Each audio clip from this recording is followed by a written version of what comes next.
What's up, freak bitches, wherever you may be, however you may be watching? Thank you so much for giving us just a little bit of your time. And of course, the cameras are not up for Jeremy and Cora for some reason, but that doesn't matter. You'll still be able to hear them and all the wonderful things they have to say about the topics we're talking about tonight. And before we do, let me introduce my wonderful co-hosts. The first one being the Dowager Countess, Lady Cara. How are you tonight, ma'am? Fantastic. I started a new job today, and I haven't worked in 2 years, so it's been quite a wonderful turn of events, so I'm very happy. Do you already want to quit? No, I think this is going to be a fantastic job, so I hope to have it for many years, to be honest. As long as you don't want to quit on the first day, that's usually a red flag. Exactly. And joining us, as always, the resident gamer of the Harsh Truth, my hetero life mate, Jeremy Wolner. What's going on, my man? I'm doing pretty good for someone who hasn't stopped working since he was 18. I mean, I'm pretty goddamn good. I don't know about all these 11 and a half hour days that you're trying to make me do in this heat wave of 100 degrees, but you know. I'm awake and I'm here soon. Could be worse. It could be that last place we worked at. I saw you talk about that on Facebook the other day. The 90-something, or no, was it 93 or 94 degrees? Like, yeah. 6 o'clock in the morning, and only got worse as the day went on. See, you were talking about being a red flag that you wanted to do the first day, and I'm like, that was that job, yes. Yeah, that was that job. That you and I worked at. We know better. No doubt. But a whole lot of really cool things to go into. One of them is a review of one of the movies that we've been wanting to talk about for quite a long time, and that is The Suicide Squad. Suicide Squad hit theaters and HBO Max on Friday. The James Gunn-directed reboot/sequel, I'm not entirely sure what it was, to be honest, opened to a kind of disappointing $26 million, but it's actually killing it with the audience and with the audience scores and everything on Rotten Tomato. It currently holds a 91-84 split on Rotten Tomatoes, so that means a lot of people are loving it. The critic and audience consensus reviews are actually very, very good. Cora, I think you've had a chance to see this film, correctly? I have. Okay, well, yes, I did what are some of your thoughts? I mean, you're kind of the novice between the three of us, but still, you're getting deep in the movie stuff. And there's a whole lot about this movie that was awesome. What do you think? It was okay. I prefer the original Suicide Squad 120%. Really? Was okay. That's something I have not heard anybody say. Well, you better hold on to your butt, because I might say the same thing. Ooh. I'll say this. This is going to be a fun one. Because I was watching the movie. This movie felt like it was kind of just like almost like a poor man's version of the first one. It was funny. It's like the difference between the original Thor and Thor Ragnarok, which is more funny and goofy. That's a good way to put it. It was still a Thor movie, but it's like a comedy bit rather than actual quality movie. So that's my overall take. It was all right. Well, Jeremy, you've already kind of given me the illusion that you kind of agree with Cora. What do you think? Yeah, I was gonna ask if she had seen the original one too, and also and I loved it. Yeah, I didn't hate the first one. Honestly, I was kind of like, maybe it's just me being a DC person. It's like, I mean, fair enough, I'm talking about. It's like being a Browns fan. I'm like, nah, okay. I'm not I know it's bad and it's disappointing, but I'm still here. I'm still a DC person. Like, it had its flaws. Your girlfriend in the chat said it best. This movie felt like a collection of barely connected short stories. Yeah, and that was my first when we watched it. I think that's the first thing we said. But like, probably I didn't really check the timestamp. I should have flipped the little thing up and seen where we were, because I'm like, I think if I just had to guess, I think for the first. Like, what the fuck are we doing? I'm serious. Are we fucking like the movie couldn't the fucking direction it wanted to go in for a second, and I'm like, well, okay. And then once it finally picked the goddamn lane and just went down this path, I'm like, okay, now I got you. Now I'm following you. Like, okay, now I guess maybe the second act and the third act.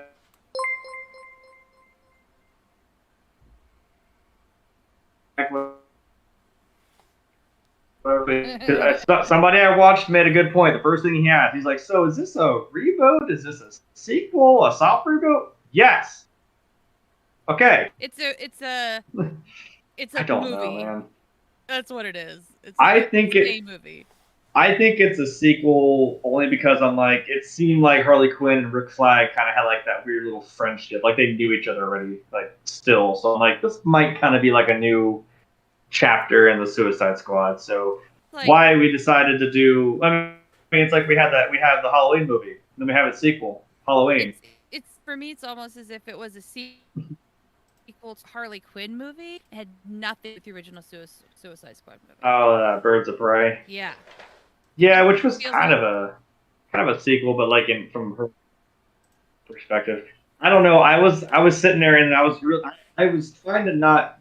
I'm gonna give it a fair shake. I'm like, I can't. I did too. Until I watched the whole thing, I'm like, but at the point I was at, wherever I was at in the movie, I was like, I kind of listen. I kind of like the old one. I don't know. That at least it seemed like it picked the aesthetic and theme in that weird neon. I don't know what the fuck that. But Suicide Squad seems to be a specific like a specific thing to me.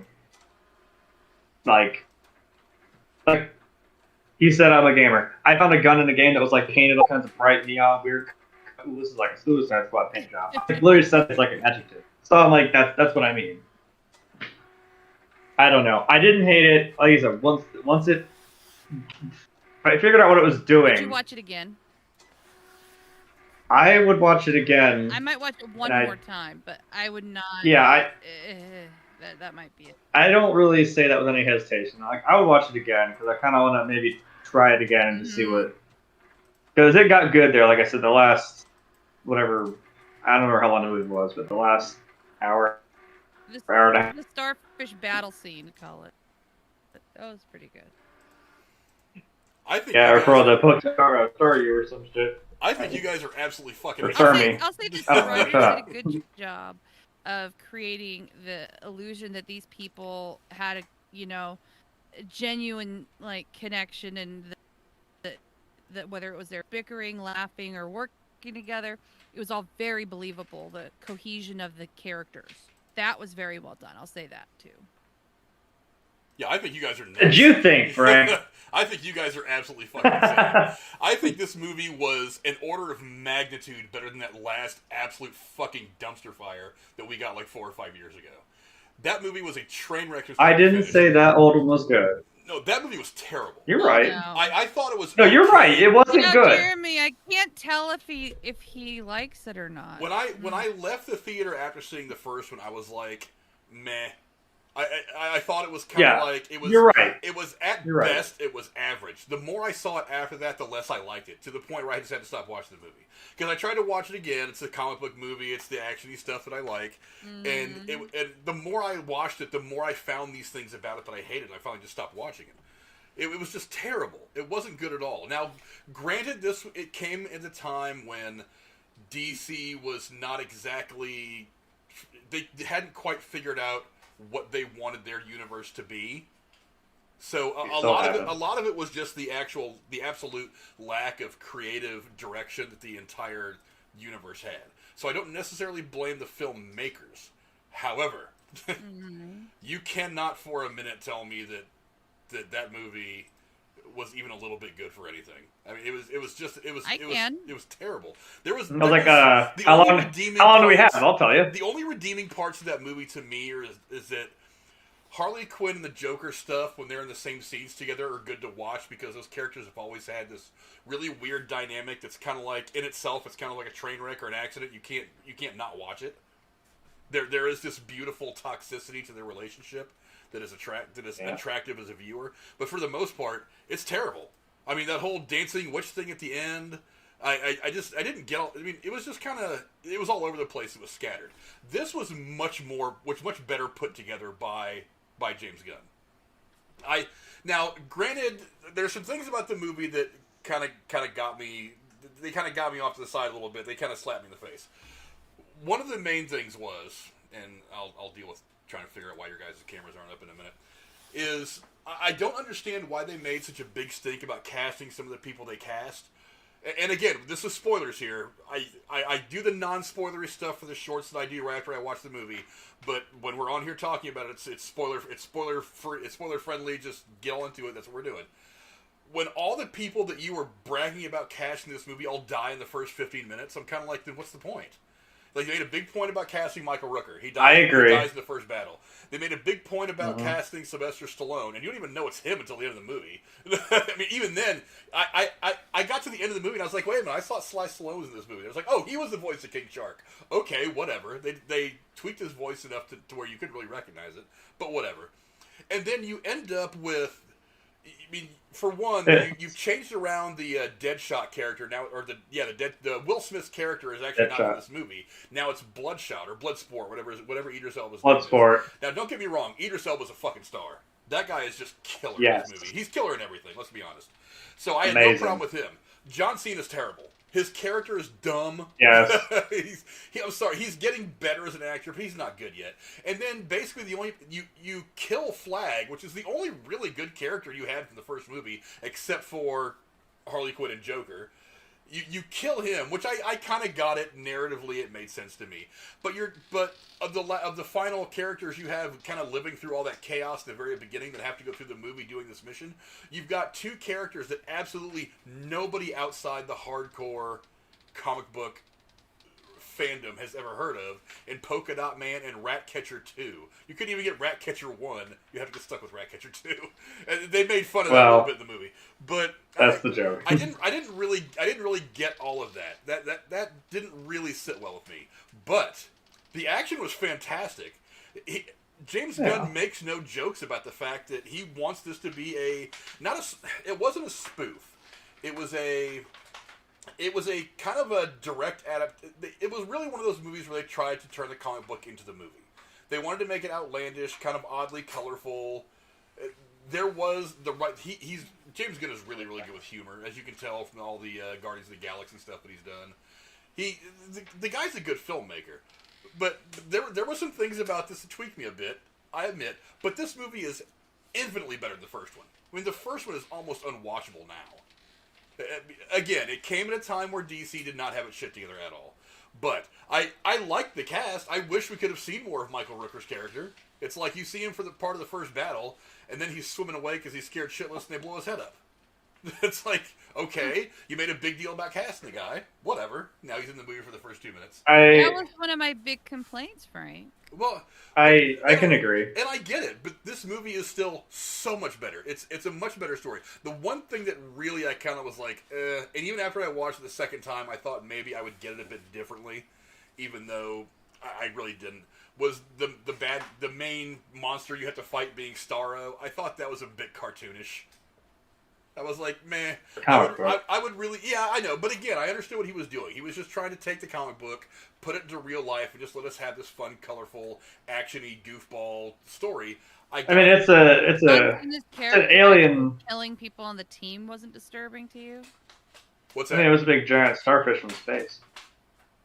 No, she said John Cena trying to kill the teammates wasn't disturbing enough. I mean, he does shit about the villain. I mean, that's crazy. He does kill in the name of peace, though. It was his whole angle. I know. So bad. I thought it was I knew there had to be that. I knew there had to be that cliche of like, oh, one of them on the team did have like kind of not an ulterior like side mission, but to tie up a loose end and make sure that didn't get out. I'm like, yeah, because I mean we don't know that yet, but we know okay, this is something we want to keep covered, and she probably made sure somebody on the team was going to make that happen. And I'm like, yeah, well, we have to have that whole thing. But yeah, I mean, despite some of the weird shit that went down, the weird creative choices, I still think this movie was just fun to watch. If I turn my brain off and just take it all in, I thought it was much better put together than the first movie.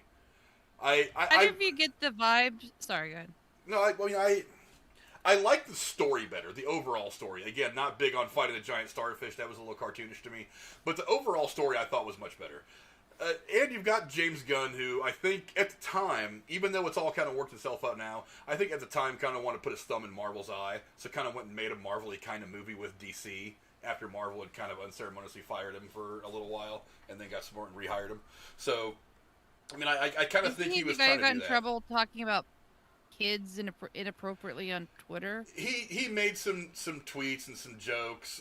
I don't remember exactly what they were, but I mean they were kind of old. I think he'd even already addressed him at one point way in the past, and then somebody, I forget who, decided to raise a stink about it again. I'm not trying to talk about that? I just was trying to remember if that was him or not, because it was. he got in a trouble. job over it. Well, yeah, I mean, and Disney trying to cover its own ass. I mean, they're a company; they want to make sure they don't lose any money over this. They did what they thought they had to do. I personally would have done it, but whatever. But he's back with Disney now, and he's making Guardians of the Galaxy again, so I'm fine. But yeah, I mean, I think this whole thing was just way more entertaining. I think the characters that at least survived are better characters. I still like Margot Robbie. She's still the character right now that drives probably 50% of what DC's doing on camera. Go ahead. I was gonna say that. I'm like, even because can we talk about this part now? This is in the this is like, imagine, I mean, the Olympics are going. This is like, you're down on the fucking track, you're about to go take off on a race, and then you just eat shit, and then you're crawling for like the first couple meters, and then like you side quest, and I'm like, what are we fucking doing? Hold on, are we following Harley now? But I was like, you can't. I mean, she says something or does something that's just like, you're like, okay. I'm like, honestly, she's probably the best part of the movie. Or like, you just can't be upset. Like you said, Frank, even with the old one with Harley and Joker's scenes, I'm like, hey, you can't just help but watch it and be entertained by it or laugh at it or, whatever. I'm like, I'm not gonna lie, her part was anything. Every time she was on screen, I was having good. Yeah, I think once she shot dude, and I was like, okay, and now she's trying to escape and shit. Like, I think that's when it finally was like, oh. That's what we were doing. So I was seriously lost. I'm like, so we're doing what? We did the starfish? Is that it? Tell me, Doctor Who, what is it? Also, one of the things I don't understand is they made it pretty clear at one point towards the end that the more powerful of the squad members is this polka dot man, and yet they don't really use him at all. It's like once they make their contact with Starro and they start fighting him, he shoots his little polka dots, which again I just think the whole character was dumb. And it makes and he like basically dissolves away like one of the legs of the starfish. So I'm like, great, point your stupid polka dot projectors to that giant eye in the middle of the damn thing and let loose. And then they do this stupid thing where he's like, hey, I'm a superhero, and then he gets smashed and dies. I'm like, really? I saw that coming. I'm like, another complaint of mine. By the way. Like, really? That's I'm like, I was like, yes, it is a dumb look. It is a dumb fucking. I the only one of the two, yes, that I did actually know beforehand was the polka dot man. I was.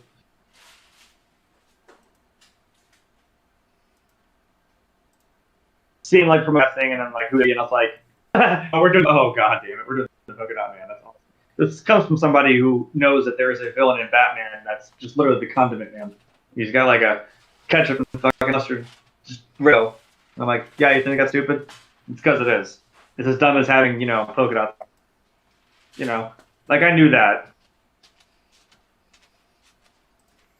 Yeah, I don't know. I'm gonna go back for a second. The thing that felt like a total lie to me was the casting. I'm like, you said put even on the poster, like even on the for HBO. I'm like, you got them all lined up in a little circle, like all on the main graphic. And I was like, this is gonna be awesome. Like, if we're really gonna expand this into all of these people in the Suicide Squad. I mean, maybe not all at once, but just we'll get there at some point in the movie. And then I'm like, oh, okay, you're gone. Oh, so, all right. So Margot Robbie and Idris Elba and Rick Flag. I don't remember the actor's name, but cool. So that's what we're gonna bank on. And John Cena. I'm like, we're gonna bank on that. Okay, gotcha. Yes, Joel Kinnaman played Flag. Joel Kinnaman, thank you. Dude, I'm wearing my Demolition shirt. I swear to God, the first time I saw the first movie, I thought, is that Matt Carricker from Demo Ranch? Holy shit, it looked like him. You can't tell me it doesn't. That doesn't look anything like him. You're on crack. Look, I'm on crack because I fucking didn't like this movie as much as the first one. Fuck you, I don't know. Look, I will say the only thing that did bring me joy in the first 10 minutes of that fuckery that happened was watching Pete Davidson get his fucking face blown off. I said what I said. Like, me and Rachel were watching, and she's like, oh, Pete Davidson's this way. I'm like, oh, God fucking damn it. She's looking at me like, you don't like him? I was like, I'm not fond of Pete Davidson either. I think he's. Yeah, I know. I know you're on that train with me. I think people think that he's supposed to be funny because he was on SNL, but really SNL hasn't been good since the '80s. So it's not like being on SNL is not what it used to be as far as. In the I'm like, 90s, that were pretty good with the news segment. Yeah. You're talking about one segment out of like 7. That's true, but I mean, I get his whole thing is like he's kind of a douche and that's his thing, but I'm like, I don't think you're acting. I think you are just a douchebag. I don't know. I don't feel like that's an act. I feel like you're just actually a douchebag. I don't know. She was like, you don't like Pete Davidson? Like, I was kind of like, I'll deal with it. 5 minutes later, boom! I was like, oh, sorry. That's it out loud. Fuck. And then it's been like 3 days earlier or whatever. I was like, oh, fuck, you're still in this. Okay, that's what we're doing. And then it went, and like 5 minutes later, it was like just to introduce, everybody in the B team, I guess. I guess that's the A team. I don't fucking know anymore. I also wonder exactly what their plans are for the future because Flag does die in this movie. He doesn't die and then. I was so upset. In a way that's ambiguous that he might still be alive. It's like they show you very directly this piece of tile that John Cena uses to pierce his heart, and he dies. So I'm wondering if the asshole who killed him. I'm wondering at the very end. Yeah, I'm wondering if they're just going to take this approach that that Fox had for years with the X-Men and just be like, continuity, spontaneity. If we make another Suicide Squad movie, we're just going to say that we found him in the rubble, stitched his heart up, and he's fine. And we're going to run right past it and not really explain anything or care about how stupid it looks. Did you guys see the end credit scenes? Yeah, yeah. Well, that's one of the reasons I bring it up is because I thought for a minute that yes, we were going to see like Flag there because I was like, well, if you're going to save any character that has died over the course of why save the murdering creep? Well, I mean, they are going to make a spin-off show that's going to be on HBO Max about Peacemaker. God damn it! I know that's so like it makes sense because I knew this going in, but I was just like, maybe they'll explain how he didn't die in the show. And they'll go ahead and save Flag for this post-credit scene, and then we'll still have Flag. No, it's him. And I'm like, wait a minute. Of these two characters, you kill the good one and keep this obnoxious one? Maybe that is the point. That is the point that, like, oh, fuck, the goddamn good guy who had the heart of gold decided to do the right fucking thing is the one to unfortunately end up dying. I get it. The whole point is we're following a movie of fucking villains. I'm like, so, having killing a good guy doesn't really seem out of place. I'm like, the only reason you did that Mortal Kombat bullshit showed me that tile going into his heart, which I didn't need to see. Thank you for that. That shit going into his heart and killing him is so you can have your funny little quip at the end when they're walking down the fucking hospital and they're like, oh, well, we found him in the rubble and amazingly his heart's still beating. I'm like, Flag? Fuck, it's John Cena. God damn it. Didn't see that coming, did you? You know what I thought was funny? It's like even the characters in the post-credit scene, they were completely disinterested in saving John and saving that character's life. Yeah. They're like, yeah, because they're like, I heard he was They're like, I heard he was a hero. He's like, that's what you fucking heard? I'm with that guy. Now you just wanted to fucking pull the rug underneath me. I was like, Flag? No, damn it. Now, for some of the weird shit that was in this movie that I thought that narratively was really odd, there was some really, really funny fucking parts in this movie. One of them is like, and you can see the scenes on the screen right now, when they go to meet with to rescue Flag is what they think they're doing. So they roll through systematically just like murking all these people, killing them in all kinds of hilarious and funny ways, only to find out that they were actually helping them, that the Flag was actually not being held prisoner. He had actually was found after the whole scene on the beach by some people that actually want to help them out and stuff like that. So they murked their entire squad of people that would have helped them out. I thought that whole scene was funny as shit. When she walks out, she looks around and she sees her people all just butchered. I thought that was funny as hell. I mean, but they didn't hear any of that. They're just chilling in the tent. They didn't hear any of that bullshit going down. As funny as it was. I mean, at first they were kind of stealthy, but it gets to the point where it's like they're using it's like I think Idris Elba uses a flamethrower at one point. Guys are screaming, gunshots are going off. Yeah, and that kind of was like, yeah, really? I don't care how drunk you are. I hear gunshots going off in the middle of a fucking jungle, sipping on tea or some shit. Right. I was like a fucking soldier. He would have been up and fucking ready to go. No. Yeah, 15 feet away, you're probably going to hear them through that. Whatever the hell kind of hut made of wood and mud. You know what I mean? It's not like it's sound dampening in there. I'll give you the giant space starfish, but I'll be fucking damned if I'm you're gonna tell me that he didn't hear any of that bullshit going down, or her for that matter. Fucking rebel leader, the chick from fucking I Am Legend. Yeah, her. But no. But yeah, and then that post-credit scene, it's like, of course honestly, I think the most entertaining part of the post-credit scene was the banter between those two, like, office workers, those two clerical workers, whatever the hell they do, those analysts. Mm-hmm. They're obviously really fucking annoyed and pissed off. They don't want to deal with this. And I was just like, yeah, I feel you. I feel you, homie. I don't want to deal with any more of this idiotic character either. But John Cena's got a name, and they really want him to be the next Dwayne Johnson, so why not go ahead and give him his own show? You've made him a superhero. You've put him in tight clothes. Oh, and then, of course, you had that gracious shot of him wearing nothing but his tighty whities. For some reason, where he's just in there for a long time in that scene, wearing nothing but his underwear. I was like, there you go, ladies. Get involved. But whatever. I don't think he's ever going to be Dwayne Johnson. I don't know what their obsession with making John Cena into the next Dwayne Johnson is, but whatever. He can have all the fun he wants. I mean, I didn't really like the character. He fit into the movie just fine, but he was like the third most interesting character in this film to me, and they're giving him his own spin-off, which I find hilarious. That's just me. But anyway, any final thoughts on the Suicide Squad? Go ahead.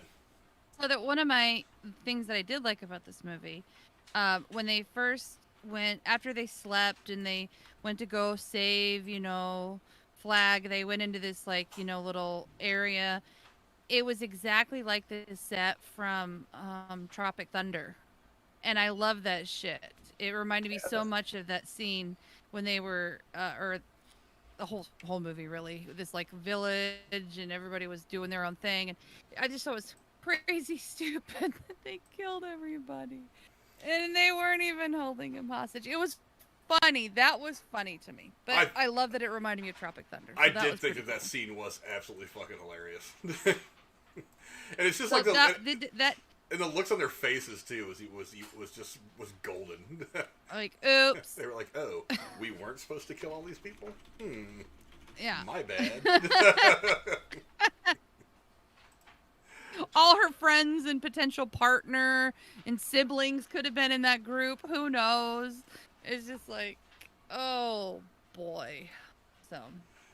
Yeah, I thought it was pretty funny. Do you have any final thoughts for you?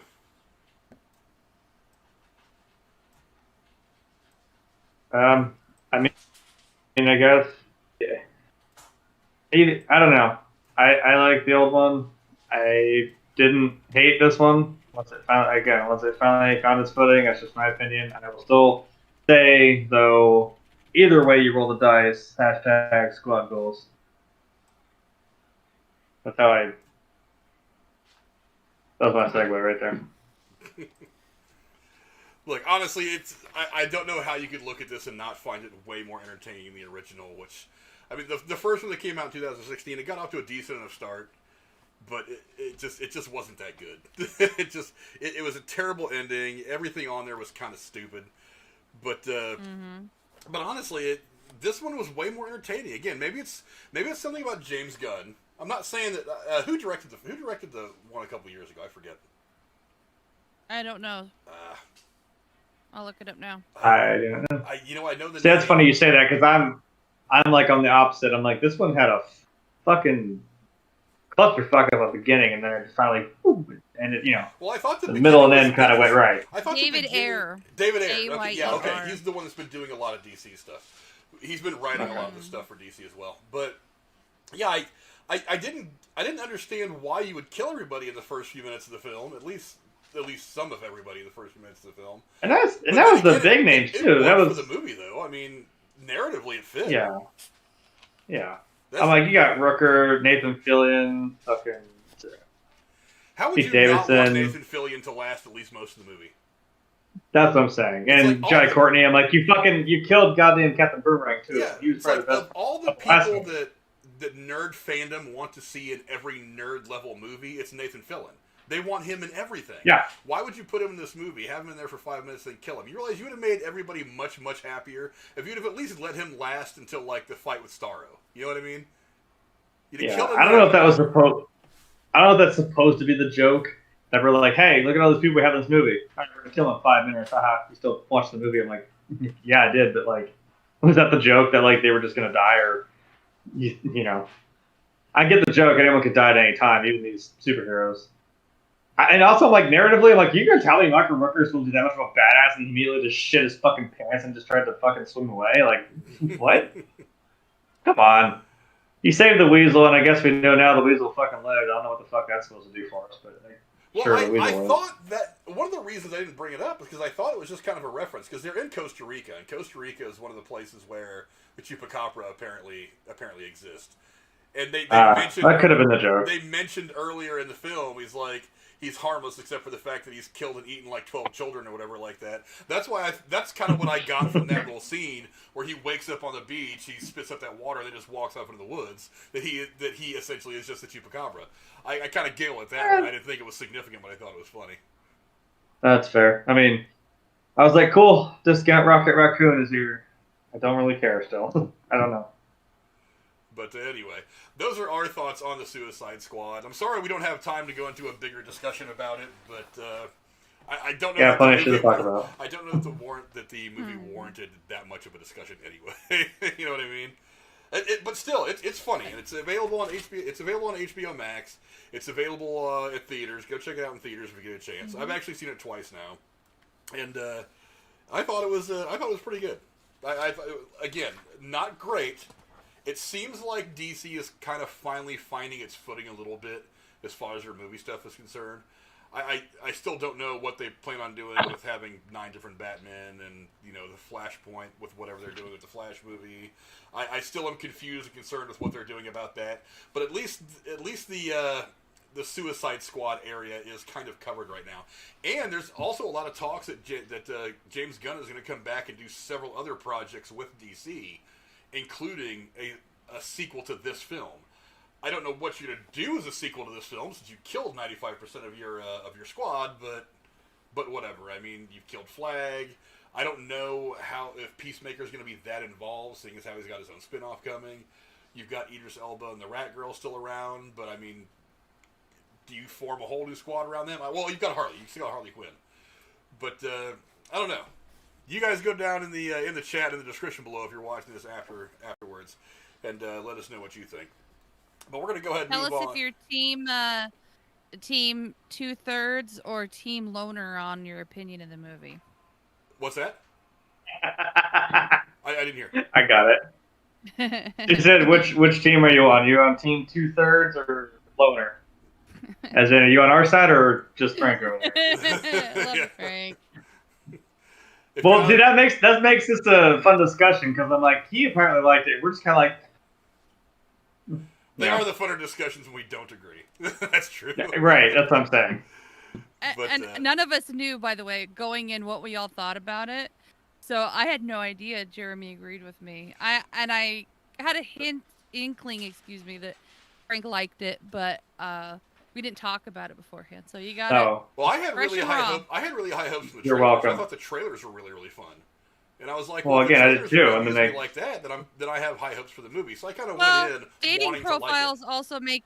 Dating profiles also hype people up more than they may be cool in person. True, so, but I went in wanting to like it. I with James Gunn involved, Idris Elba, a bunch of actors that I like. You brought back Margot Robbie as Harley Quinn. You did add the actors that we were talking about. So I was like, okay, I'm optimistic about this. I wasn't even cautiously optimistic. I was like, okay, I'm ready for this. Let's do it. And then I went in, and there were some weird things that I think were probably just, DC being DC, but the rest of it was all James Gunn, and I thought he was awesome. I thought it was fun.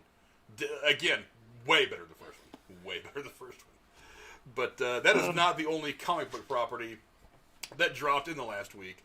The other one is Marvel is giving us this, where did my little sheet go?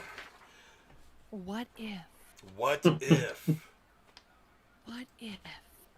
Marvel's What If dropped the first episode yesterday, actually, giving us a look at what could have been in the MCU had some small details changed. Marvel, which is starting its own animation studio, gives us this show as a bit of a palate cleanser between Loki and the upcoming release of Shang-Chi coming up here in just a few weeks. Sorbet. I should have named it Sorbet. So yeah, that's kind of what I meant. The palate cleansing sorbet. That's why I said palate cleanser. Jeremy, I know, but they should just call sorbet instead of what if. Maybe. Jeremy, you saw the first episode. What'd you think of it? Yeah, I wouldn't call it a palate cleanser. I'm like, because now after coming off of Loki, which is all this multiverse bullshit, now you're gonna fucking start doing that again. I'm like, no, don't. Please be gentle. Don't start talking about that shit again, because I'm not okay still. God damn it. I did see the trailer, by the way. I'm curious what you guys think, because I wasn't sure. Okay, that was really loud thunder. If I cut out, well, it's been nice knowing you all. Yeah, Jennifer was telling me there's a storm coming in too. So there is. It'll happen right at 8:58 when I'm trying to get. No. I see. The premise already kind of drew me in. I like this whole what if thing because I'm like, well, this is butterfly effect shit. This is, and it's nice to. I'm like, well, we know what happens. We know Steve Rogers is Captain America. We know Tony Stark is Iron Man. We know all these things, but then we're like, just to hold on a second. Now, like, what if this had happened? And it's interesting. They're like, oh, we can just form this story out of it, and that's cool as hell. And I'm like, first thing you're gonna do is make Peggy Carter Captain America. I'm like, all right, I'm fucking here for it. Let's see this shit. Let's go. Because I know this is about. I mean, it's kind of what I thought it was gonna be. It's like, well, because she's a woman. And it's the 1940s. She can't do things. And then when she absolutely just wrecks fucking shop on all those Nazis, I'm like, shit, all right. I'm here for it. Nice. I enjoyed it. Also, I mean, come on, you got like a Mark I suit with fucking Steve Rogers in it. He's still in the fight somehow. I'm like, that's still pretty awesome. Did they get all the voices of the original actors? They did. I wondered that because I mean, well, spoilers. We saw Nick Fury, and I was like, that sounded like him. If it wasn't him, that sounded just like him. Like, as a matter of fact, this will probably be one of the last episodes they put out to try to milk the drama a little bit.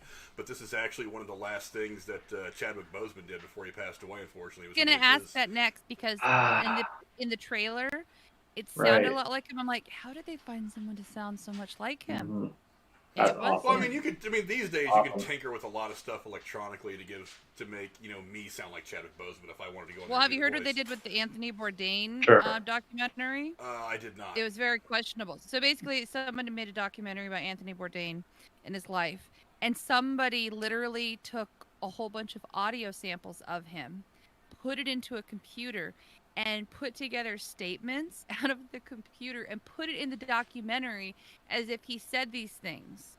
And supposedly it was based on things he, quote, wrote or told people in private, but they weren't actual recordings of him, and a lot of people criticized the documentary for using it. Oof. Yeah, that's a little shady. But it is I mean, that Chadwick Boseman did actually do his voice stuff for this before he passed away. So this is the last we're going to hear of him uttering dialogue as the King of Wakanda. But all right, Cora, I'm here for that. Cora, I know you said you didn't get a chance to watch it, but I meant to, but Disney Plus was being a sorry. bitch. Well, no, it's okay. I don't mind spoilers. Well, no, here's the thing. I did watch the trailer with the intent to watch it. There's not really a spoiler. Look, I liked it. Again, it's a palate cleanser. It gives us a little something just to kind of. It's that little fix they give us before they sell us the good stuff, because we do have a little bit of a layoff of new material between the end of Loki and when Shang-Chi comes out here in about 3 weeks or so, 4 weeks. By the way, the trailer for that was awesome. Yes, it is. But for one, it's fun to watch. It is interesting to see, even in animated form, Peggy tearing shit up, because one of the things I've always liked about Peggy Carter as a character is that she can hang. I mean, she's not the damsel in distress. She is a fucking warrior. She is someone who I would not want to fight with under the way the what we saw of her in Captain America: The First Avenger. I wouldn't want to fight that woman. She whooped my ass. She is an absolute warrior. I don't know if she's fearless, but she knows what she has to do to get the job done. Now, so it is kind of interesting to see her kind of take this mantle as not Captain Britain.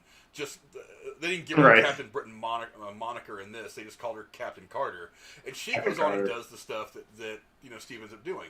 The bad side to this particular episode for me is it wasn't anything new. It basically just said, okay, it changes this one thing. So Steve is in the is in the Hydra Stomper. As Steve's getting ready to be put into the chamber to be turned into Captain America. Not there yet. In the movie, it's after that the guy tries to blow the place up and cause all the chaos. But instead, this time the guy does it before they've actually injected Steve with the super soldier serum. So Steve jumps out trying to be the hero. He's still the scrawny Steve that we saw earlier in the film. He ends up getting shot and wounded. Not killed, but wounded. And then,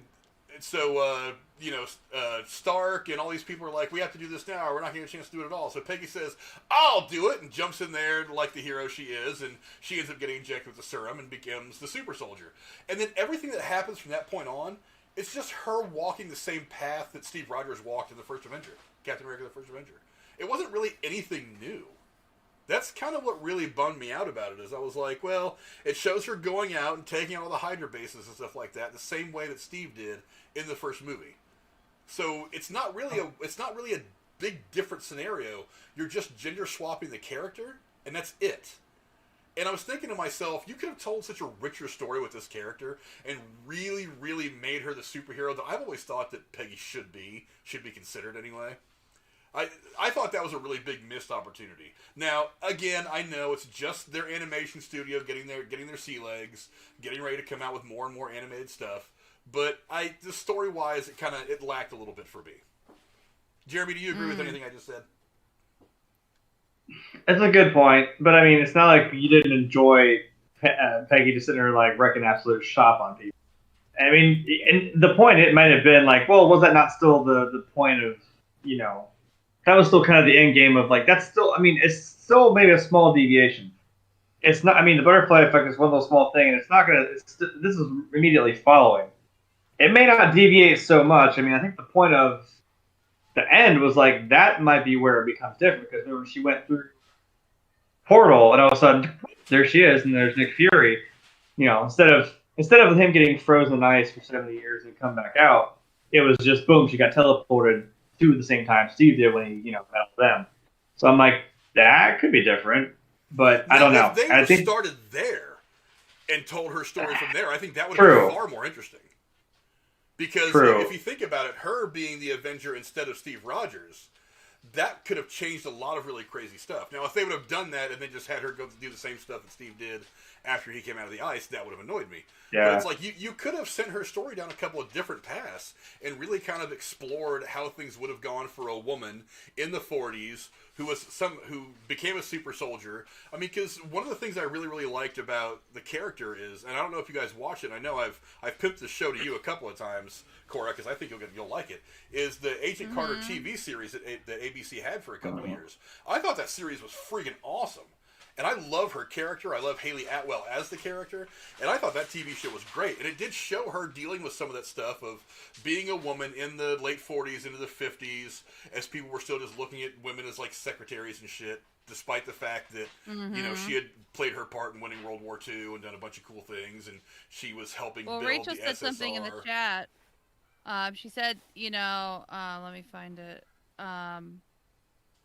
Something effective. I'm all for it, having a strong woman character. So, I agree. I think that was the point. I'm like, I enjoyed seeing, and like Frank said, like, Peggy Carter was already a fucking badass. And I love seeing her, like, I mean, when she was fucking kicking those Nazis, or not the Hydra guys' ass, I keep calling them Nazis, their asses, and she was even kind of like, whoa, like, isn't this all, like, whoa, holy shit, like, it's now that you have the ability to do that, it's kind of like, holy shit, I mean, being a human and then being a fucking super soldier and then realizing what you can do, it's like, whoa, goddamn. And of course, yeah, she gets little quips here and there of like, I mean, I don't know how that one dude walked out of that fucking truck and was like, look at this woman here. And I'm like, you didn't see her just kill all of your fucking men? You didn't just see that? Dude. And he got absolutely laid the fuck out, as he should have. I'm like, that was funny as hell. And I know she turned it on, was he the general or something? He turned all that shit on him, like, when he was first telling her, like, look, you're lucky to be in this room. And to do the little crane thing, whatever. She's like, look, dude, you're lucky to be in this room right now. Like that's not. Yeah, I mean, again, ultimately, I thought it was fun to watch. And Cora, if you get a chance, you should definitely check it out, because it's only these aren't going to be very, very long. They're only going to be about a half hour, maybe 40 minutes. This one's, I think, 33 or something like that. It was a fun watch. I got up Wednesday and watched it, and It was fun, but again, like I said, you could have really examined Peggy Carter in that episode, and not just gender swap the role and then just let it play out the same way that we've already seen. That seemed to me like kind of a waste. Maybe the actors, what could be different is what I'm saying. I'm like, yeah, I know the initial would still be the same, like, but it's just her instead of Steve. But like you said, I mean, when she flashes forward to Nick Fury and all them in the Avengers, I'm like, now that's where you could definitely, because even that big gap of time, maybe she made some sort of again, this is that butterfly effect taking a hold. You know, that's 70 years ago. Maybe someone heard about this woman that was kicking ass as this super soldier, and maybe we didn't see what world they were in. They were just like, oh, there's Nick Fury. We know where we're at, but I don't know if something changed because of that or because of her. Like, if these are just going to be one-offs, that's going to be really disappointing because I would love to see what would happen after that point when she gets to them. I don't know. Yeah, I'm not sure what the next episode's going to bring. I haven't looked at like a listing of when certain episodes are going to come out. I know the one that I'm really, really looking forward to, other than hearing Chadwick Boseman voice the character one more time of Black Panther. I'm really, really looking forward to the Marvel Zombies. That's the one thing that I've really, really wanted Marvel. I'm not big on the whole zombie craze. The World War Z, The Walking Dead. I never really got into it like that. I am. But for some reason, the Marvel Zombies thing is it's kind of interesting to me. I'm interested to see how it comes about, how it plays out, whether they're good guy or bad guy zombies. I'm really interested to see how all that works. So, I'm interested. Come on, Frank. You play Call of Duty, damn it. You play. I don't play zombies. Oh, well, I think zombies is kind of boring. Okay. I mean, I play it every once in a while. Now, when Infinite Warfare came out, I played that one a little bit more because that had like the 80s theme, and I'm a child of the 80s after all. So that was kind of fun for me. But for you should play Cold War. Yeah, I don't play. It's 80s too. I haven't even bought Marvel. I haven't even bought Cold War.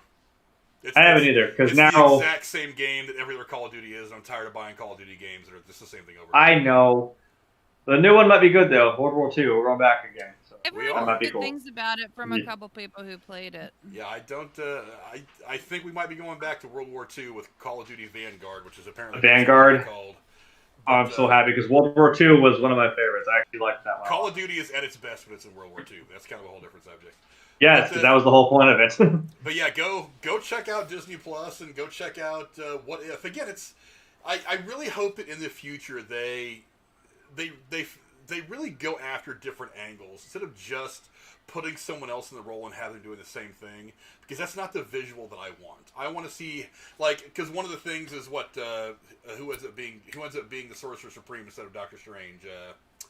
I forget who the hell it is. I think Tony Stark maybe ends up Sorcerer Supreme in this one. I forget, but it's like what kind of, because Tony Stark would make different decisions if he were given those powers than Stephen Strange would. He wouldn't just go down the same path. So I'm interested to see how the decision making for the character would be different. So when I say that, I kind of get it when you kind of send Peggy down Steve's path a little bit, because they're both very duty driven. They're both all about winning the war. There are a lot of really, really big similarities between the two, but there are differences. And when you focus on those differences as to how that could shape where the story goes, I think that makes it more fun. I think that's one of the things that makes What If. I think that's one of the things that attracts me to that idea of what could happen if this one little detail flops around and we get a different outcome. We didn't really get a different outcome. I see what you're saying. Yeah, that's my knock on it. But anyway, go down in the comments and let us know what you guys think about What If you guys are watching it. I think it's going to be really interesting to have fun with this, just to watch it as we're getting ready for Shang-Chi to come out, and that's going to be a big thing happening. So look for that review soon as well. But, do you think that they will do a release on Disney Plus like they did Black Widow, or do you think it'll just be theaters only? For Shang-Chi? Yeah. No Disney Plus. They've already said that. As a matter of fact, I saw a couple videos that were talking about that today. There will be no Shang-Chi on Disney Plus. Now, it is going to have a shorter theatrical window. Instead of having a 60 or 90-day theatrical window, it's only going to have a 45-day theatrical window. Is that because they're going to want to do a DVD or digital release after the fact? I think they'll want to do a digital release after that. I think they're finally getting smart, and they're like, okay, we need to at least have some numbers to compare. So we're going to go ahead and release Shang-Chi exclusively in theaters, not on Disney Plus. And then after a month, and then after a couple of months, it'll come out on Disney Plus. It won't be a premium access thing. At least it shouldn't be. I wouldn't put it past Disney to charge people for it again. But and they're going to try to compare. They're going to compare numbers. I think it's probably part of the fallout of this whole Scarlett Johansson lawsuit thing, is they want to release Shang-Chi like they normally would, just in theaters, to kind of compare numbers. It's like, how did Shang-Chi do in the first 2 weeks with no Disney Plus premium bullshit compared to what Black Widow did in its first couple weeks with the premium access. I think they want to try to have those hard numbers to compare. And I really, really hope that they see what I think is probably going to happen is Shang-Chi is going to do good enough numbers to where they're going to say that it is probably going to be wiser to have that 45 or 50 day window between theatrical release and putting it up on Disney Plus. I think that's what they're going to see. But again, I mean, there's going to be a lot that goes into it. It's going to be kind of an ongoing thing, so that's just my guess. Okay. But anyway, moving on to another story, and this one not nearly as positive as some of the other stuff we've been talking about today. When Jackass Forever hits theaters on October 22nd, one of the original cast members will be conspicuously absent. Bam Margera, who was originally invited to be a part of the fourth film in the Extreme Stunt series, has been cut from the film due to failed drug tests that were a stipulation of his casting.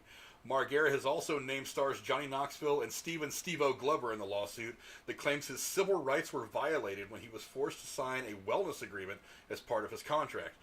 Cora, I hope you've been reading up on this. I haven't really had a chance to follow up with you guys in this last couple of days, but do you have any thoughts on this whole situation between Bam Margera and the production of Jackass Forever?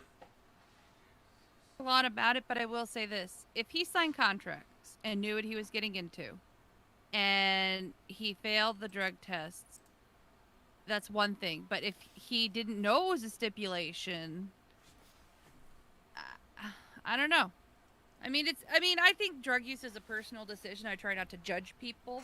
But when it starts interfering with your work, whether you're an entertainer or someone who works in a hospital or a police officer, then you're going to have some problems, I think. I mean, I don't know. What this reminds me of is when the Red Hot Chili Peppers band, you know, their lead singer guy, I forget his name, he had some serious problems, and they made him leave for a while and get his shit together, and then he came back. He redeemed himself. But if it was a contractual issue, I don't think he has a leg to stand on to be upset about it. Jeremy, what are some of your thoughts on this? This whole thing is it's not getting Britney Spears conservatorship ugly, but I mean it's ugly for a lot of people who kind of were fans of this show from its beginning all the way up till now. Yeah. Well, I mean, is he getting help now, or is he just kind of just not caring? I honestly, it doesn't look like he cares. Let me peruse some of my notes that I have real quick. While we're doing that, Jeremy, what are some of your thoughts on this whole train wreck? I didn't really know about it until you said something to me, so I didn't know this was going on. But I kind of have to agree with Cora. I'm like, I mean, if you signed a contract and there was something you had to do, there was a stipulation as to, I mean, you signed it. That's kind of your fault, then, dude. If you didn't pay attention, and you can't be mad if you gave up. I mean, that's what a contract is. And you're kind of just giving up your fucking to whatever the stipulations of the contract are saying. I don't know. I'm just beside all that crap. I'm like, well, that would kind of suck to just not have Bam Margera in this bitch. But I mean, legal stuff is always fun, isn't it? Yeah, especially when it comes to like people making decisions for themselves. I mean, Cora said it. The drug use is a personal decision, but there's to me anyway, and this is one of the reasons why I'm okay with the legalization of marijuana, but not really anything else, is because the things you can do to yourself all have different consequences physically. I mean, I'll put this picture back up here in a minute. If you look at Bam's hand for a minute, it looks like he's shooting up a lot. It's like I've never shot heroin before, but I know people that have, and I've known a lot of people that have had problems with it. And that's kind of the look you get. And even just looking at that picture, you see the bags under his eyes, and he doesn't look particularly healthy. So, Well, didn't they all start out partying with drugs when they were doing all this stuff that created this content empire? Steve-O's got a long history of rehab Yeah. abuse. Now, one of the better part of Steve-O's story is that he's actually managed to clean himself up, and he's doing very well for himself. But Okay. it's disappointing to me that, and Johnny Knoxville, I don't think he ever had like a really bad. I don't think he ever had a bad habit of like a lot of drug use and stuff like that. I'm sure in the younger days they were doing their thing. But I mean, but in the years since, he's gotten married, he's had kids, he's built an acting career of his own that's actually not bad. And he's not a terrible actor either. He's been in a couple of movies I thought he was really good in. But so Bam's the only one who's kind of still hasn't found his way to getting past these partying ways. Well, I mean, Ryan Dunn, I think, was still really into the whole drinking thing when he had his accident that unfortunately killed him. Yeah. I think all these guys have kind of had their issues, but the ones that has really stood out is Steve-O for one, and Bam Margera, because he's just kind of been all over the place. I mean, so much so that even his family is like, has publicly said he's got severe issues that he needs to deal with. One of the issues that he has, actually, it's been diagnosed as bipolar disorder. Now, that in and of itself can be kind of a tricky thing to deal with. Especially with that, because drug use is almost like self-medicating at that point if you're unstable in that way. But I don't know what the heroin does to somebody who's already got bipolar disorder. So I don't know if it's self-medicating when it's heroin. I'm not saying it does me any good. I don't know too many. I don't know too many positive effects of heroin. I'm sure there's a doctor that says, well, it actually does this for the body, which is good. But I mean, if you do it a lot, I'm just saying there is a correlation between self-medicating with drug use and alcohol if you have conditions that you make daily life difficult and you don't go seek professional. Yeah, but smoking a joint to deal with your glaucoma and heroin to deal with your bipolar disorder seem very they're not the same. You know what I mean? Yes. I do. Smoke a joint and I'm just deal with your glaucoma, respectful. but heroin and bipolar, I don't think those two go well together. But one of the things that he's saying is that he said that 2 years ago that he was in a rehab facility when Jeff Tremaine, who's one of the producers and creators of Jackass, Knoxville, and Spike Jonze, accosted him and coerced him into an agreement. The wellness agreement, as is being referred to here, allowed for his immediate termination in the event, and he didn't blow into a breathalyzer 3 times a day, submit to a urinalysis twice a week, and have his hair follicles tested on a regular basis. So those were the stipulations. Pretty thorough. Yes. Well, I mean, for a guy with his history, I think you'd have to be thorough. And he had to take pills every morning while on a FaceTime call with a doctor hired by Paramount. I'm assuming they're pills that are they're prescription medications that he needs to take to be well. The suit, with references to Britney Spears' conservatorship, calls the agreement draconian and psychological torture plus legally unenforceable. The suit also claims that producers' actions against Margera were a violation of the Unruh Civil Rights Act, California's Fair Employment and Housing Act, an unlawful retaliation, and a wrongful discharge in violation of public policy. Again, I have said it 100 times, you don't get what you deserve in Hollywood, you get what you negotiate. If it's in the contract, that's the deal. One of the things that Margera is shooting for is an injunction on the release of Jackass 4. That's extremely unlikely to happen. So he's demanding monetary damages as well. But he wasn't even in it. Well, here's the thing, is he was supposed to be in it. I know, but he and didn't a lot actually of the, contribute any creative. Well, that's part of what he's saying is that the idea for Jackass is based on some of the stuff that he was doing prior to Jackass becoming a thing. So so one of the things he's claiming in the suit is that it's not just about getting booted for whatever he was doing. He's also saying that this is his intellectual property and he wants compensated. That's going to be a hard sell because... Isn't it a group effort to create this whole Jackass phenomenon? Well, legally speaking, it all depends on whose name is on what once the entity that is Jackass... Wouldn't that be the MTV TV show contracts from years ago? Well, the legality of all the contracts I don't know about because Tremaine's name is going to be on stuff, Knoxville's name is going to be on stuff, Spike Jonze's name is going to be on stuff. I mean, so as far as who actually owns Jackass, the brand, that's going to be a bunch of legal mumbo jumbo that they're going to deal with in court. But what he's saying is that the idea for Jackass came from the stuff that he was doing online before Jackass actually became a thing. So he's saying this whole IP is mine. That's going to be a hard sell. Because again, I mean, anybody can go do stunts online on YouTube and say that, oh, and then when somebody else actually does what you do and then makes a brand and builds it up, you can't just say, oh, that's my idea. Well, you should have went big with it instead of waiting for somebody else to do it. So no, it's not really your idea. Mm-hmm. They beat you to the punch. You know what I mean? I do. But you know, as far as the drug stuff was concerned, look, I don't know what he was forced into doing. I wasn't there for their conversations. I don't really know how all this plays out.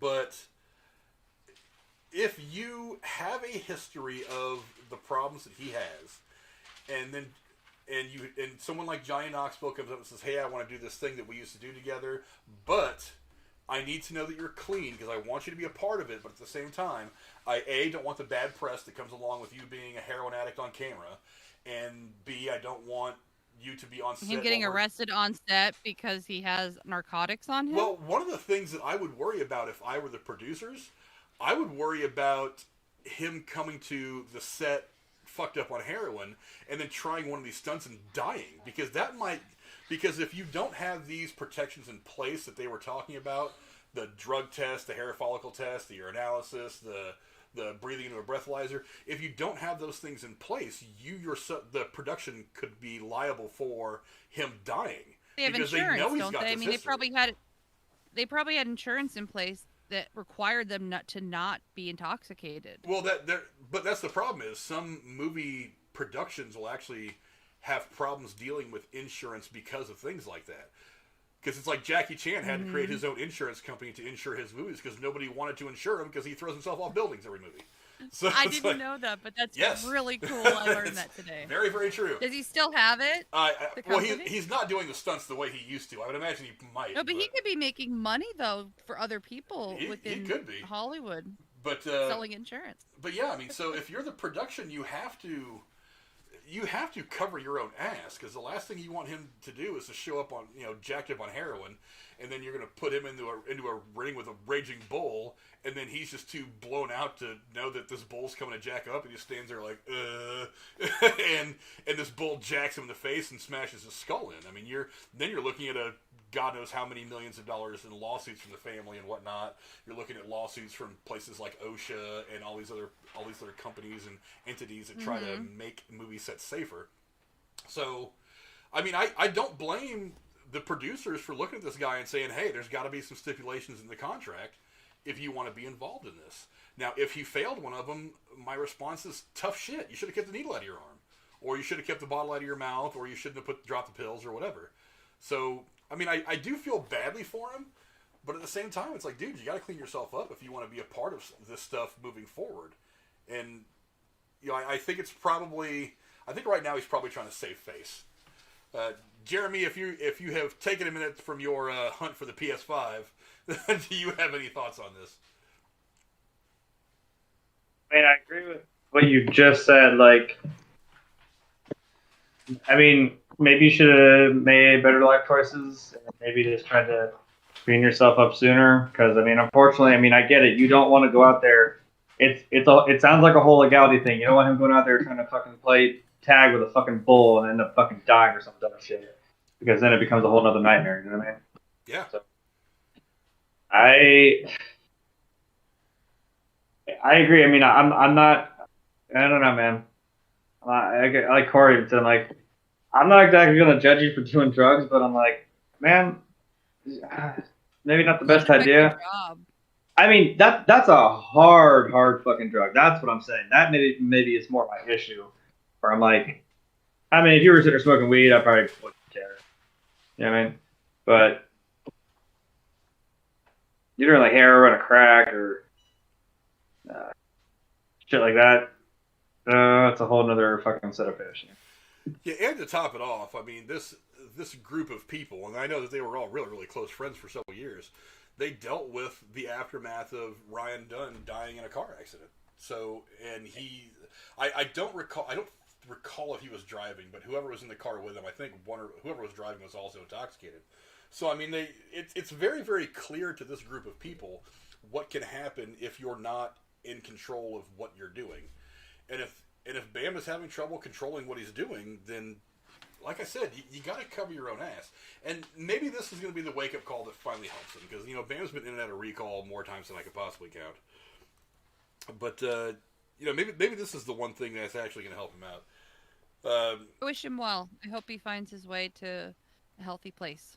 Yeah, and according to even Margera, who's his attorney said the star was kicked out after one of the numerous drug tests that Margera Is it Margera goes? Margera, Eric George is actually the representative. Is actually his name. Oh, gotcha. But Margera was forced to submit I lost my notes. You maybe go back and read the name again. He was ousted after one of the numerous drug tests that Margera was forced to submit to demonstrated that he was taking prescription Adderall. Defendants knew full well that Margera had to take Adderall, this is what they're saying, to treat his attention deficit disorder. He had been on this medication for several years, but all of this notwithstanding, and without ever giving Margera an opportunity to explain, Paramount fired him. Now, again, I don't know what information had gone back between Margera, his medical people, and Paramount. And other drugs as well. But so that's the one they're talking about. Yeah. But, so I don't know what he told them he was taking for medical reasons. Maybe he was taking Adderall for his ADD. I'm inclined to believe it. But if he doesn't disclose that and they find that in a drug test, then that's the difference. So if you're taking that and it's prescribed by a doctor, it's being controlled by a doctor, you're not abusing it for bad reasons, and then it shows up on a piss test and you didn't tell Paramount or the producers about it, that's the ball game, kid. That's where you lose the game. Yeah. But that's just me. Not ever having been a severe drug head, maybe I don't have the perspective that somebody who's gone through what he's going through has, but I don't know. The franchise has generally been credited over the years to Tremaine, Knoxville, and Jones, but Margera says much of the original footage from the first MTV season traces back to his CKY crew before the others came on board, and the Jackass would have been impossible without him. I don't know about that, because Steve-O was doing stuff before Jackass, too. That's how they came together, isn't it? Because they all have the same kind of interests. Well, Steve-O was doing some stunt stuff before Jackass. I don't know if Knoxville was doing it or not. I don't remember. But, so that's what I'm saying. I don't know if this thing couldn't have happened without me is going to fly in court, because, Steve-O had his own website doing a bunch of crazy stuff before Jackass became a thing. So, I don't know. That's going to be for all the legalities. That's going to be for the lawyers to work out as far as who deserves credit for what and when. I'm not nearly as concerned with that as I am concerned with Bam kind of getting his shit together. Because, like I said, this group of friends has already lost one friend because of some substance abuse issues. So I don't really want him to lose anymore. And look, have you ever heard Steve-O talk about his addiction and stuff like that? I have a little bit a long time ago, but he's gotten his life together. Yeah, since he's sobered up, to hear him talk about some of these things, it's really enlightening. It's eye-opening, and even though he's gone kind of Hollywood weird now, he's a vegan and blah blah blah. But to hear him talk about those dark times and getting out of it and how much better he feels now that he feels more like a real person, it's inspiring. And I really hope that, some years down the line we can hear some conversation with Bam Margera to where he's saying, hey, I finally got my shit together because they booted me off this movie that I was really looking forward to being on, and that was the tipping point. Hopefully. Because I don't want to see any more stories about. He's talented for the niche of entertainment that he's in, and I wouldn't say that he's a bad person. I don't know him. But he's been funny. I've been entertained by Jackass, even though it's one of the reasons I stopped watching MTV. But I saw a couple episodes and I saw the first movie. It kind of funny. But I hated Beavis and Butthead, so it's not my cup of tea. Beavis and Butthead was great. I'm a girl. I'm allowed to television. Think it was stupid. Iconic television. And yes, man. By the way. Does anyone remember the Kenny Rogers Jackass skits from Mad TV? Yes, those were funny as hell. Mad TV in the 90s and early 2000s was so much better than Saturday Night Live. So much better. But yeah, I miss Mad TV. I really wish Mad TV would come back. I thought they were going to try to revive it at some point at Fox, then just the plans died, and I don't really know what happened to it. They just didn't do it. But anyway, go down in the comments below. Let us know what you guys think. What are your thoughts? Does Bam have a case? I mean, is he screwed? I mean, what do you think? I mean, bottom line is, I just hope he does. I hope he gets his shit together and he gets well, because I don't want to see anybody go through that. I've known a lot of people that have had problems with pills, have had problems with heroin, and it's not a pretty sight, especially in someone that you care about. And he's got a big fan base out there. A lot of people support him, and I'd hate for any of those people to be disappointed by waking up to news one day that he's been found dead in his apartment. That would be very, very disappointing. But moving on to the next topic that I wanted to discuss. I lost my notes again. See, I'm really, really bad at this keeping notes thing. Where is my intro? I believe you wanted to talk about Idris Elba. Hot off the Suicide Squad, Idris Elba is speeding into another franchise. The actor announced on Twitter that he will be voicing the fan-favorite character Knuckles in Sonic the Hedgehog 2, due out in April of 2022. Most of the cast of the first film, including James Marsden and Jim Carrey, will be returning for the sequel. Jeremy is our resident gamer. What are your thoughts on Idris Elba joining Sonic 2? I didn't see the first one. If he's a great person for the role, fantastic. Neither did I. I know Joe Cronin was excited about it and saw it opening day with his family. I remember hearing that. And he said the first Sonic movie was not as great, but it was still worth going, I guess. I don't know. It's on Hulu. I meant to sit and watch it, but I just never got around to it. I was hoping to do it today, but I was just trying to get a bunch of other stuff done. Mm-hmm. I might try to sit and watch it, because I have actually heard that it was better than what a lot of people thought it was going to be initially.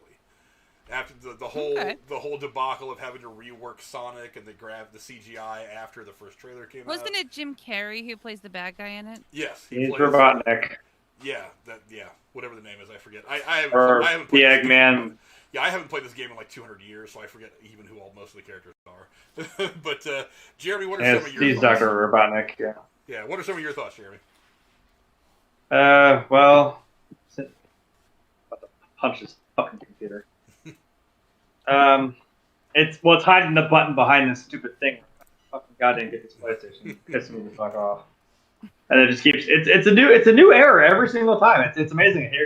Hey, this is just an error. Hey, it's out of stock. Can you pick a fucking excuse and just give it to me? Because being that Sonic, I'm just gonna segue right past that. Being that Sonic was, I think, yeah. I don't want to say. I think it was I watched it early 2020, so I'm like, kind of before the pandemic was about to start screwing us in the ass. Mm-hmm. So I actually went out to a theater and saw it with a buddy after work. He is more of a Sonic fan than I am. Now, it's not like a gaming thing. I'm both big gamers, but he was more of a Sonic fan. It's kind of more. I mean, it's like, if you're a Sonic fan, you definitely appreciate it. I mean, there's even memes in it. There's fucking Sonic. There's, I think my one. I was hoping there'd be a sequel. So, I love Idris Elba. I mean, after just seeing him in Suicide, even anything. And after seeing the end credits scene, which I guess spoiled it. Hey, there's a sequel coming. We saw Tails actually, which is funny. So we saw Tails come out, and we're like, "Oh, cool! So this is going to be a sequel." And then now the fact that we're going to have Knuckles as well, and it's Idris Elba. Knuckles was actually kind of one of my favorites. I thought he was cool. I just kind of an asshole. I kind of like him. So I could see him getting into this role. I think the only problem is that me, in my own mind, I've attached the. Everyone bullied the fucking movie studio to change Sonic. Now they should have, by all means, because that was almost bad. I'm like, that is what Sonic should look like. That's a lot better. Thank you, please. I think that's what started the cancel culture bullshit, which now needs to pull the ultimate seppuku and cancel its fucking self. Because we realized, oh my god, we have all this power. We can bully entire movie studios. Yeah, I'm like, that was for a good cause, and you actually, we did something right, and then now it's like, oh, hey, guess what? We can do whatever, we can cancel or change whatever we want now. Guys, remember when we tried to storm Area 51 because we're like, oh, they could. I'll be stupid. I'm excited. Tell us how you really feel. I'm not going to make any official statements about Walmart. I'm not sponsored. So I'm just please give me a PlayStation. What I ever do to you? I'll play more Sonic, I promise. While Jeremy recombines his attention on whatever's going on. Cora, what are hey, I'm a gamer. I can focus on this and that. Trust me, I got it. Cora, what are some of your thoughts on Idris Elba joining the cast of Sonic 2? I think he did great in the Suicide Squad. I think he's a great actor in general. He's got a powerful presence, and he's very good at, doing what he does best, acting. So, I mean, maybe he could make the sequel better than the first one. So, more power to him. I think it's kind of funny to see guys like Idris Elba who are big, jacked, superhero-ish, doing voiceovers of animated characters that are kind of tiny. But then again, it's like... Well, Knuckles is kind of, but his name isn't Knuckles for no reason. Yeah, Knuckles is a big personality. He's a bit of the Napoleon complex, that kind of thing. So maybe putting that deep, manly, strong voice of Idris Elba onto the character works out really, really well. I personally don't really give a shit, generally speaking, because, for one, I haven't seen the first movie.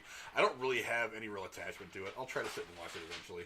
But I'm kind of indifferent about it all. But it seems like good casting. You're going to get a hedgehog, which is not known to be the biggest animal on the planet, and you're going to give him a big voice. The character itself is a very aggressive, high energy kind of character. So you're going to have this deep baritone, badass voice of Idris Elba voicing the character. I think it's going to come at you from a couple different angles. It could be kind of fun. Whether the movie's going to be any good or not, who the hell knows? I mean, it's surprised at the box office. It ended up making $320 million. It was one of the last blockbusters that wasn't screwed by the pandemic and the theater shutdowns. That's what I'm saying. I think I saw it in theaters, amazingly enough. So it didn't feel the effect of any of that. I mean, maybe towards the back end of the box office run, but it came out before COVID was a thing. So maybe it'll be interesting to see. Maybe this movie will do roughly the same if you put a little more star power into it.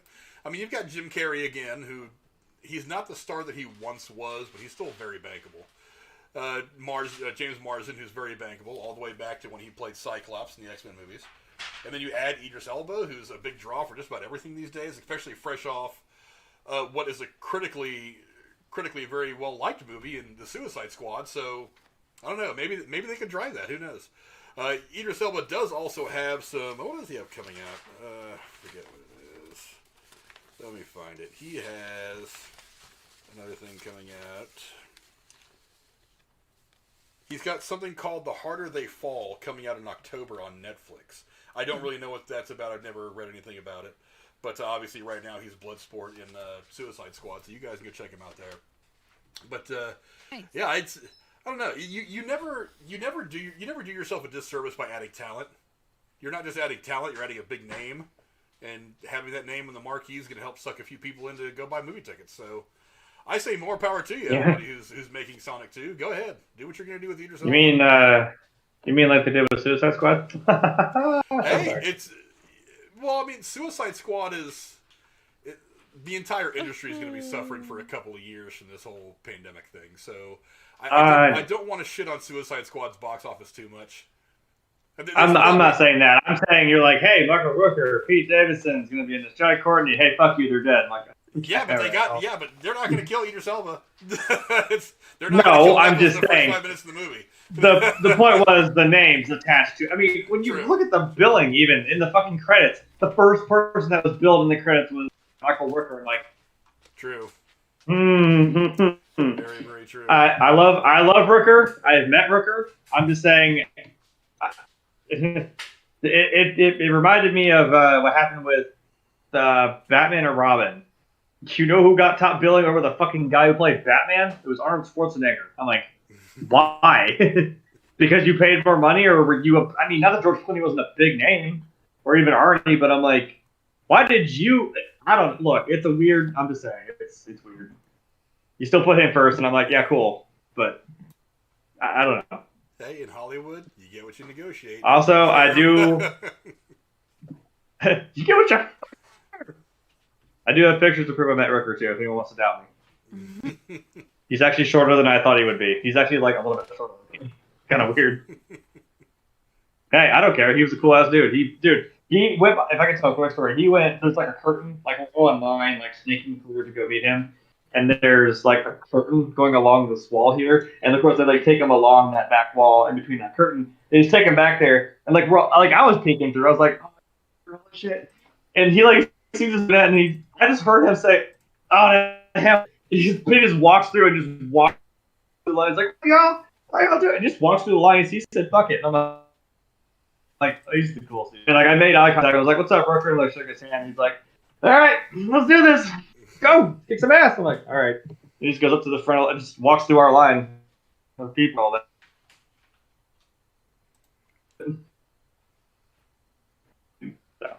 So, I just realized I have some tickets I have to give away tonight, so I have to go find my my thing to go draw the names. I forget where I put it.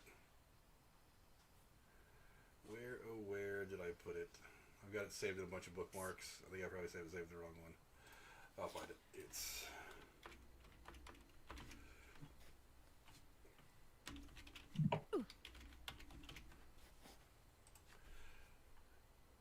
there. It is.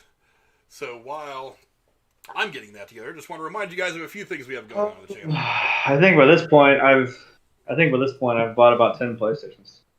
Well, if you've got an extra one, you can always throw it my way. And they're you know what? Your cart and they disappear because the stock's not there when you go to pay. Yeah, it's like I'm like, I know it's not technically. There is. It's not there. It's gone. I'm like, no, it's not. You can't keep saying that. Stop lying to me. This is like the equivalent of like, I know it's not technically yours if it's in your car, which is dumb because I'm like, now look if I went to the store. To the employee walks by the aisle, I took it out of, sees that's out of stock, they run up to me, grab it on my car, and like, no, you can have this. Why? It's out of stock. Huh? You know how that's exactly what it feels like. I don't guarantee.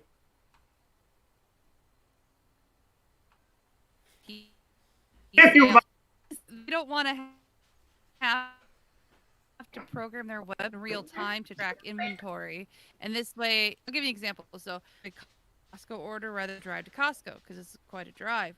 I spend all the time to go through, and I come to find out half the things that I really needed are out of stock, and they won't ship in stock at the warehouse. They could have told me that on the website before I went to pay. They won't do that because they didn't do. they're updating. I think that's what they're it is. updating the stock pretty fucking fast, as in just telling me it's not there. But I mean, you can't fucking do that, and that you poor people. Fucking stupid. This is you're going to have It is. a thing at this time. It's not like hey, it's there now. You might as well get it, but you might as well not because it's gonna be gone by the time you get to the website. At least this time they're like, hey, 9. All right, bet, but okay. Maybe if you try to like in the middle of the night for all time zones somehow, when less people are shopping. Well, that's the funny thing. I keep waking up early. I mean, I get up at like 5:30 in the morning. I check my phone. It says at 2 in the morning. Hey, there was stock. Like, cool. I was asleep. What the how the fuck am I supposed to see that? Thanks. I don't know. They've been doing that a lot lately. Like the last 2 or 3 days, I've been getting up before I go to work, and I look, and I'm like, oh, cool. It was in stock at 3 a.m. Cool. Well, okay, now. Yeah, but like, I'm hoping you can find one. I'm finding them. I'm just not getting them. That's the thing is though. Oh. You're. Have Hold on. a success. Oh, we have progress. I don't have success yet. We don't have. I'm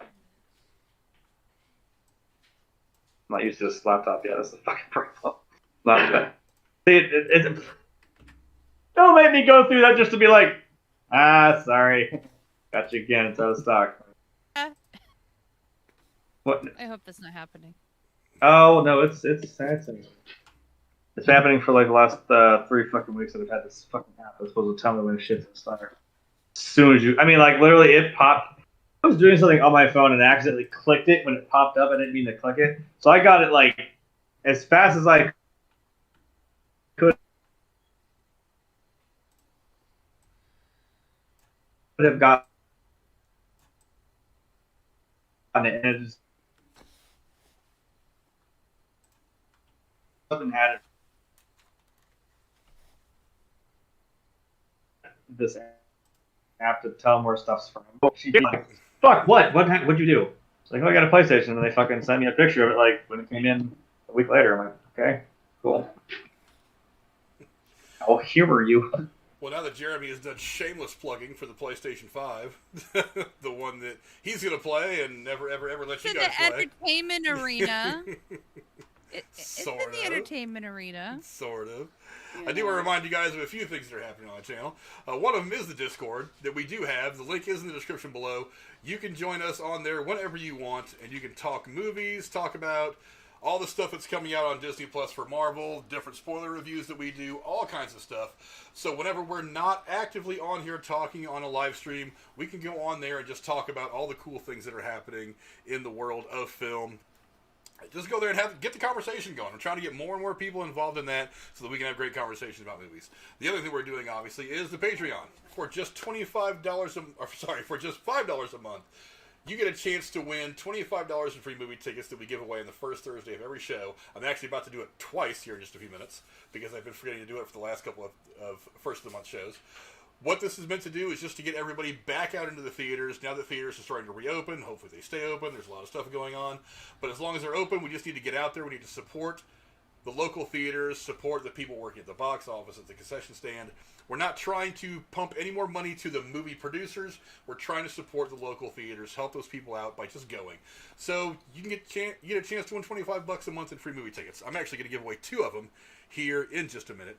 Now, before we do that, there is one more thing that Jeremy put on my radar that I want to talk about, and that is a comic that we lost fairly recently. Let's see, I had it in my notes. Near and dear to me, that's why I wanted to mention it. That's the wrong sheet. Okay, here we go. In closing, before we do this, we do bid a sad farewell to comedian Trevor Moore. Moore was a loved stand-up comedian and founder of the sketch comedy show The Whiter Kids You Know. Moore was killed Saturday in an accident only blocks from his home, and that's very, very sad. Jeremy, again, you did bring this story to my attention. What are some of your thoughts on this comedian? I'm still, like I said, this one was kind of more of I don't want to say personal, but this is more of a thing for me, because I'm like, I watched the show, and I shouldn't have been watching the show when it was on. I'll just say that. When I was like, in early teenage years. But I mean, if you've ever seen the show or any other skits from the Whitest Kids You Know, I mean, Frank, you can attest to this. If it doesn't fucking definitely sum me up and how my humor is, I mean, that's what it did for me. I thought he was hilarious. I thought all those guys were hilarious. Some of those skits I still quote to this day. It's just really sad. It just sucks. I don't, you never fucking know, and that's the sad part. And it was weird because like a month or 2 ago, I was just like driving back home or something. I was getting off work, and like a YouTube video popped up in my recommendations, and I was looking. I'm like, wait, I know who that is. And it was Trevor Moore, and it was like a stand-up thing he did like a few years ago. But I'm like, that's more recent than I had seen. I was like, oh, that's awesome. I listened to the stories like the time he got stuck in Mexico on accident and almost didn't get back out. If you ever get a chance, watch it on YouTube. It's actually pretty funny. And I'm like, I'm glad he's out here still doing comedy. That's cool. And then, here we are now, and I found out he unfortunately passed away. I don't know. It's something I enjoyed when I was younger. And Cora, did you have a chance, Cora, to go and check this guy out at all? Shit. No, I didn't. I'm sorry. I did. I watched a few of the videos today just to see who he was. I feel like I've seen him somewhere else before. I may have caught some of his stand-up on like Comedy Central at some point. But I was watching some of the videos on The Whitest Kids You Know, and some of that shit is fucking hilarious. I watched the What About Mouthwash country video skit that he did. I was laughing my ass off at that. And then the one about the presidents, where he was the founding fathers, I thought that was funnier than hell. Think of it as kind of like, you ever watch the epic rap battles, Cora? You ever watch those? Yes. It's kind of in the vein of those, sort of. But, yeah, I watched, what's the one? Tom Hanks is an asshole. I watched that one, too. Yeah. That was funny as shit. I was like, wait a minute, really? This kind of makes sense the way he ports it out to me. My favorite is definitely the Sniper Business. I haven't seen comes that in and is like, oh God, watch that one, please. I'll watch that one. Like, I watched a few of them. Now, maybe I just didn't catch it, but it's like, I don't think they've uploaded anything on that channel for a long time, because a lot of the videos I saw, they were like 6-8 years old. So I don't think it had been active for a while, but it was funny. That's the thing I always hope too, is like maybe like sometime in the future they maybe get back together and like do something like a little thing for the show or something. I think someone posted something that his last pinned tweet was they were working on something animated, and they were all like, it was all the original guys. So it's sad that, like, you know, I don't know how much they did it, or if they can release it, or if it was done, or if it was just in the works, which would be unfortunate. But yeah, I know he was nowhere close to being done with his comedy. And that's just a shame to me. Yeah, he was only, what, 41 or something like that? He was 40. He was 41. Yeah. Oh my gosh, that's around my age. Yeah, that's disappointing to lose anybody that young for any reason. You know, 41. You lived half your life. But yeah, it's unfortunate. Like I said, if you get a chance, go check out The Whitest Kid. Was it The Whitest Kid You Know? Is that what it is? On YouTube, I thought The Whitest Kid You Know. Yeah, I thought it was hilarious. I thought it was funny as shit, especially the founding fathers ones. It's very funny. Yeah, talking all that shit about writing the Constitution and how Abe Lincoln didn't know shit and stuff like that. It's really, really funny. But yeah, definitely rest in peace to him, and go check out The Whitest Kid You Ever Know. Now, it's time to give away some free movie tickets. I need to get some music for this, you know that? Oh, shit, son! Yeah, Jennifer's over there in the corner making noise. So who do we have here? We have Gatekeeper Drew. Thank you. Lady Cara, my woman Jennifer, Miss the Harsh Truth, and Crunch Time Sports, as well as Casey Israel. They are vying to be one of the two sets of $25 movie tickets that we give away today. Let's find out the first winner. I need to get a recording of Ray going. Here we go. Oh, great! I get to give Jennifer money to go see the movies. Boo! Well, take her out, damn it. Where's Alex when I need him to go boo? Darn it! I gotta give Jennifer money. I hate having to give Jennifer money. And you should let her pick the movie. You should let her pick the movie. Tell him I said you know what? One of the great things about our relationship is that we are into most of the same movie stuff. Now she knows that if she's watching some girly shit, she will, for the most part, kind of set her time aside to do that on her own. But it's like the Marvel stuff she wants to go see. She wants to go see all this other stuff that I want to see, for the most part. Some of the, like, headier stuff, maybe she's not really into, the cerebral stuff, and I get it, and I don't bother her with it. But for the most part, we have similar entertainment standards and needs and like. So that's not the worst thing in the world to having a woman in your significant other. But got one more to give away. Who's it going to be? Actually, the one person that cannot win is Jennifer. I'm not going to let her win 2 in a row. Not in the same night anyway. But let me do this one more again. I don't usually have to spin 2 of these at one time. There we go. All right, now let's see who gets the other $25 in free movie tickets. Crunch Time Sports! Jabroni Jabber over the Crunch Time Sports channel. Go check him out. Link to the description. Link to the channel, to his channel rather, is in the description below. He's talking all kinds of sports. He's got some other people like J-Man from J-Man's Road Rants on there as well. And with fantasy football season coming up very, very soon, you're going to start seeing him talking about all kinds of shit when it comes to sports.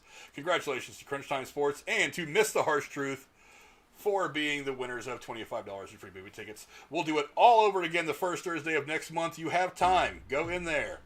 Subscribe to the Patreon for just $5 a month. You support us. You help us out. Really, the Patreon is just there to kind of fund this thing, so it's not like I'm pocketing any money out of this. It's just going right back out to you guys to go to the movies. And as this thing starts to grow, I'll start giving away more movie tickets just to get you guys out to the theaters, have fun enjoying movies. But before we go, I do want to say a very special thank you as I get out of studio mode to Stereo Dysfunction, who you guys might have noticed subscribed earlier. I also want to say what's up to Hey Internet Eric here, who subscribed a couple of days ago. He's somebody that I've connected with through the Night Watch Zone. He's got his own channel where he's got a lot of stuff about movies and stuff like that. Go check him out as well. I don't have a link to him in the description, but I have been watching some of his videos, and he does have a really cool channel I think you guys might enjoy if you enjoy the movies. And that's pretty much all we've got for today. Lady Cora, where can the folks find you on the internet?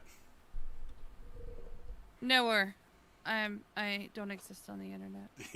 Oh shit. Where's the podcast? Where's the podcast at? I know you're still working on that. How far along are you on that? Well, the job kind of threw a curveball now. I will have it going by the end of August. Well, as soon as she gets that thing going, she will be plugging it endlessly on here, and I hope you guys get a chance to go listen to Lady Cora. She's going to be talking about a lot of stuff, her views on politics, news, stuff like that, and she's a very smart person I think you guys should listen to. My other co-host, my hetero life mate, Jeremy Woolner. Where can the folks find you? Playing his PlayStation 5. Yes! Because if anyone just heard me fucking scream in the middle of that bullshit we just did, I could not get one because it just kept saying can't process your card, which I thought, shit, I haven't paid my credit card in a minute, and I knew it was going to fucking happen. But Rachel got one. I can't even begin to tell you how fucking awesome that is. Good job. How much? We're proud of you. Marry that girl, Jeremy. I'm going to have to now. Like, yes! She got you a PlayStation 5. Dude, I don't even know how I begin to, I'm like, I can pay you back, but I feel like I can't pay you back. You know what I mean? Jesus Christ. Well, you can. I can. It's going to take a minute. Just give me time. I got it. You're going to have to, take her and Buttercup out for ice cream or something. Fucking something, dude. I'm going to get off here and I got to go back there and, go get a milkshake or some shit. Jesus, and lay down before I have a heart attack. But yeah, you can find me on Twitch and, all that shit. After all that. PlayStation 5, you can find me on Twitch. Yeah, right? I had no idea if you'd actually have one, so I just was saying that. No, I didn't mean to just, if you guys didn't see me, I just went, oh shit! Like, that was what that was. Congrats. So you fucking heard it here. I'm glad she got it, because, shit. And I'm like, even if we ended up with two, I was like, I mean, if you want the other one. Enough people that would want to buy it off you. I definitely do. I was like, or if she doesn't want it, I'm like, I know what the friends are. I'm not a dick. I'd be like, just give me the food. Break it even. Okay. So yeah, come watch the bad gameplays on Twitch and come abuse me on Twitter. You know where to find me. You know my name. His name is in the description below. Grim Tuesday 23 across all platforms. Congratulations to Miss the Harsh Truth, my woman Jennifer, for winning $25 in free movie tickets, as well as Brody Jabber from Crunch Time Sports. Go check him out in the description below. Find a link to all his sports talk. Thank you guys all for hanging out with us today. Rachel, TSS, Cora, Van Edwards, so many people were in the chat today. I don't have time to scroll up all of it. And yes, TSS does remind me only 2 more weeks until our fantasy football draft for the Derailed Fantasy Football League. That will be happening live right here on the 28th, I believe, the 26th or the 28th. We will be doing that draft live right here. So come join us for that while we all talk shit. I'll be talking shit to Gatekeeper Drew from the Derailed Network, or to the Derailed Podcast, to Joe Cronin from the Joe Cronin Show. I'll be talking shit to him and all his Tom Brady loveliness. I'll be talking shit to all kinds of people. That's going to be a really, really fun time, something that we're going to be able to have a lot of fun with as we go through football season. So join us for that here in a couple weeks as well. And until then, we'll see you guys later. Adios. All right. Jeremy got a PS5. Bye, happier after you got a PS5. Come on, just once go, woohoo! Bye! Nothing.